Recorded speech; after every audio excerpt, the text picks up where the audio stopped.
Hi guys! Welcome back to my channel. So for today's video, gawa ulit tayo ng panibagong reaction. Magsalamin tayo para makita ko kayo.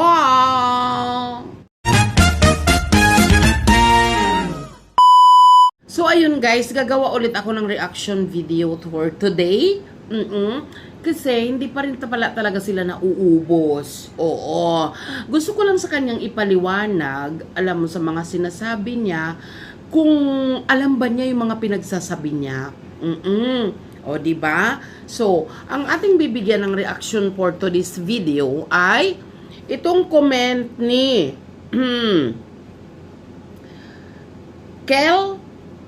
Kelya Eri. Oo, Kelya Eri, shout out sa'yo, para sa'yo to ha. At sana maunawaan mo. Oo. Basahin ko lang yung comment niya guys. Galit ako kay Krishna. Di ginamit ang utak. Sana sila na ulit. Hoy, mag-ayos-ayos ka. Mabait si PJ. Hindi mo talaga maiwasan na hindi mag-isip, alam mo yon, na itong mga nagko-comment na to, itong mga nagko-comment na ito ay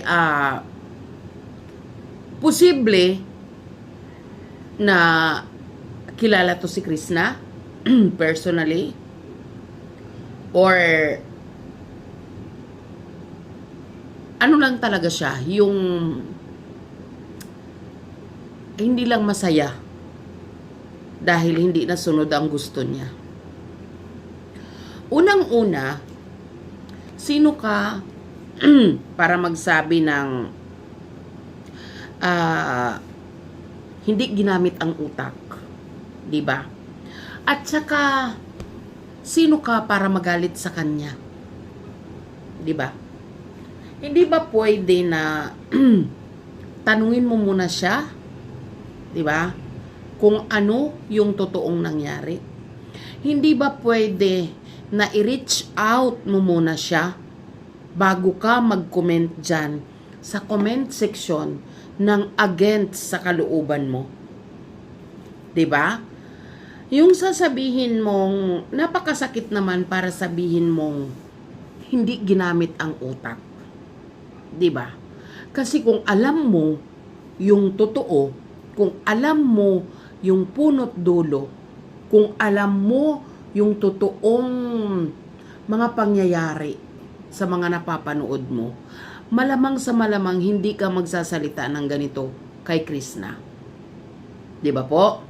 At sasabihin mo, hoy, mag-ayos-ayos ka. Mabait si PJ. 'Di ba? So ibig sabihin, either malapit ka or nakakausap mo. Kasi ganito ka ganito mo i-profile yung tao. 'Di ba? Wala namang kumontra diyan. Walang kumokontra na mabait si Sir PJ. 'Di ba? Mabait talaga 'yun. Oo. Kasi kung hindi 'yun mabait, hindi naman 'yan tutulungan si Krishna doon sa ulingan. 'Di ba? Pero dapat din yung ibang details sa mga sinasabi mo, inaalam mo. 'Di ba? Nagtatanong ka kung ano talaga yung totoo. Kasi kung alam mo yung totoo, kung alam mo yung pinanggagalingan ng mga issue, hindi ka makakapagbitaw ng ganito. 'Di ba? Ngayon, kung hindi mo naman sila nakakausap both, dapat hindi ka nagsasalita ng ganito. Bakit? Wala kang karapatan. Wala kang karapatan magsalita ng ganito. Pero kung malapit ka sa kanilang dalawa, dapat tinatanong mo sila kung ano ba talaga yung buong katotohanan. Kung naging kayo ba, ano ba, kasi maraming naniwala. 'Di ba? Dapat nagtatanong ka. Kasi dito, paano ka nag-comment, yung feeling na alam na alam mo yung totoong mga pangyayari. Ganun ang dating dito sa mga comment mo eh. 'Di ba? Pero kung alam mo, hindi paulit-ulit ako, hindi mo masasabi yung ganito. At saka, kung makahuy ka kay Krishna, 'di ba? Ang huy ginagamit lang yan sa taong walang pangalan. May pangalan man si Krishna, 'di ba? At saka, wag mong sinasabi na ginamit ang utak. Hindi ginamit ang utak. Kasi kung hindi niya ginamit yung utak niya at diskarte, malamang sa malamang wala siyang farmhouse ngayon. Ha? Oh, parang ikaw tuloy yung walang utak dito. Kasi basta ka lang nakakomment. Ginamit ni Krishna yung utak niya sa maayos na paraan para unti-unti niyang matupad yung kanyang mga pangarap.